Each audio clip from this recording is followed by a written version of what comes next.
Conocen ya el caso de esta pareja condenada a 40 años de cárcel. Algo que había ocurrido en el 2014. ¿Qué los unía? El placer por matar, el placer por ver morir a sus víctimas, que inclusive los llevaba a un punto de excitación sexual según establecía la propia condena que se dio a conocer finalmente el día de hoy. Estamos hablando de Raúl y de Gisela. Dos personas que acabaron con la vida de Agustín, un exnovio de una exmodelo, que primeramente fue la sospechada de este crimen. La madre de la mujer condenada, de Gisela, rompió el silencio y habló para las cámaras de AAM y de Telefuturo. Relata quién para ella era su hija, cómo la crió, cómo la tuvo en sus brazos, qué educación y qué formación, no solamente académica, sino que religiosa, le llegó a dar. Y para ella, su hija era una niña de Jesús que, alejada de la iglesia, terminó juntándose con gente que de alguna manera la llevó a cometer este atroz crimen. Fíjense ustedes lo que decía la madre de Gisela en conversación exclusiva para Telefuturo. Hoy que por fin puedo escribir, lo haré. Quiero hablar en este programa tan serio a AM y por este medio decir mis verdades como madre. Nada justifica una muerte, pero se comprobó en pruebas contundentes que Gisela no fue la autora principal. Pero por sobre todas las cosas, duele terriblemente escuchar decir de una hija que es una psicópata. Ella siempre fue mejor alumna, acá como ven, ¿verdad? Yo la tuve, yo la crié. Y puedo decir con toda autoridad que Gisela era una niña y una joven normal, criada en un ambiente familiar, asistiendo siempre a una iglesia, hasta participando en todas las actividades. Hasta ella fue maestra de niños, que ahora son jovencitos. Puedo decir que por su buena conducta, al ser jovencita y luego de entrar al penal, ella no representa un peligro para la sociedad. El relato, el dolor de una madre independiente de las circunstancias es absolutamente entendible. Ella habla de una hija normal, de una hija que asistía a la iglesia, de una hija que no puede ser considerada psicópata. Un especialista que asistió ayer a AM decía con absoluta franqueza y sinceridad, criminólogo español, experto en asesinos seriales, que los psicópatas presentan esta doble faceta. Efectivamente, como describía su madre a Gisela, según él es el calco de cómo se comporta un criminal ante la sociedad. Pero muy por dentro, el asesino que tiene se manifiesta de la manera más macabra, como finalmente sucedió con esta mujer que hoy está privada de su libertad por más de 40 años. En esta segunda parte, la madre de Gisela habla del comportamiento de la hija ya en la cárcel, con fines de reinsertarse a la sociedad. Escuchen ustedes. Le practicaron varios test psicológicos y nunca jamás presentó las características de una psicópata. Al contrario, ella presentaba hipersensibilidad, influenciabilidad, infantilismo, trastorno de ansiedad generalizada y depresión.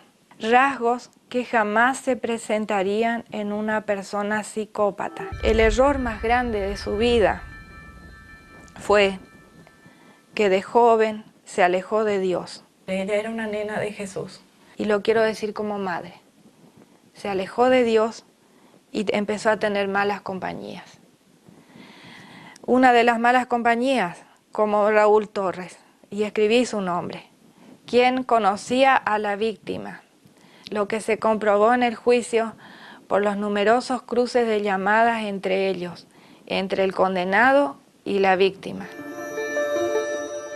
La madre básicamente lo que dice es que ella hoy tiene un buen comportamiento en la cárcel. Este mismo especialista, criminólogo, también los psiquiatras locales, dicen que la conducta del psicópata específicamente es compatible con este tipo de comportamientos, de gente que va a cumplir de la manera más ejemplar con la condena, previendo la posibilidad de acortar la pena que tiene para luego volver a la sociedad. A diferencia de un ladrón, la psicopatía no permite la reintegración posterior a la sociedad porque el psicópata finalmente busca una nueva víctima, como la que le llevó finalmente a la cárcel. Pero en esta tercera y última parte, la madre de esta mujer habla sobre la dureza de la condena y sobre todo de la social que pone a su hija como una enferma y como una asesina. Vean ustedes. Ambas nos preparamos para una condena alta, ¿verdad? Sabíamos que se venía una condena alta. Pero lo que no terminamos, ni ella ni yo, porque ella está destruida, totalmente destruida, fue esa condena tan alta. Le dieron una condena supuestamente ejemplar. Podrían haber condenado el hecho, pero no destrozarla y destrozar nuestra familia con tantos comentarios que ni siquiera tienen una base real. Una condena basada en un WhatsApp y en una supuesta, y pongo entre comillas, supuesta psicopatía. Hasta ahora todavía no, es como que no despertamos de esta pesadilla. Entendiendo el dolor, repito, de la madre, ella va a poder recuperar a la hija. Sin embargo, la familia de Agustín perdió a Agustín de manera definitiva. Pero, ¿recuerdan esto que les decía? Jazmín Baranda, la exnovia de Agustín, quien fue finalmente asesinado, fue la principal sospechosa en las primeras 48 horas. Sin embargo, nadie sabía hasta ahora que se revelaron los mensajes entre Gisela y Raúl que a Jazmín Baranda también querían matarla, por lo menos en broma y en serio, era lo que decían a través de mensajes de WhatsApp. Fíjense ustedes esto, una conversación entre Gisela y Raúl, es parte del expediente, donde Raúl decía, no me atraía a hacer esto antes de lo que hicimos, pero luego de eso la verdad que sí. A lo que Gisela responde, ¿no te atraía matar y huir a un motel barato o qué cosa? Raúl responde, de hecho si tenía más dinero íbamos a uno mejor y tomábamos cerveza. Esto lo decían apenas después de haber cometido el asesinato, ya unos días, el 24 de febrero. Raúl hablaba de nuevo con Gisela y decía, cuando me contaste nada más, de la modelito estábamos hablando, bobo, se referían a Jazmín Baranda. ¿De quién? De Jazmín Baranda. Y fíjense lo que le dice Raúl a Gisela, pegaría matarla a ella. Cuando Jazmín Baranda era la principal sospechosa, según el Ministerio Público, de haber asesinado cuando luego cambia toda la trama. Gisela dice, me gustaría que matemos a alguien pudiente este mes. ¿En serio? Le dice Raúl. Sí, un cerdo con plata, unos 2 milloncitos para ayudar en la mudanza. Después de haber asesinado, uno dice, habrían entrado en pánico, hubieran corrido, se hubieran escondido. Hablaban con esta frialdad y fíjense ustedes en este remate. Gisela dice, sí, lástima Manu tenía menos plata que vos y yo juntos. Esa onda, pero bueno, hay que hacer otro y ya.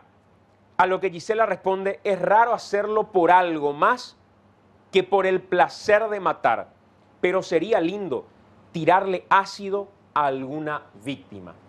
Hablaban con esta frialdad y con esta franqueza de algo que según ellos mismos, desde el 2011 compartían, pero estaban separados, hasta que en un momento se encontraron y se dieron cuenta que en pareja, un caso absolutamente atípico para la criminología, terminaban compartiendo los mismos gustos, matar por placer y excitándose al ver sufrir a sus víctimas.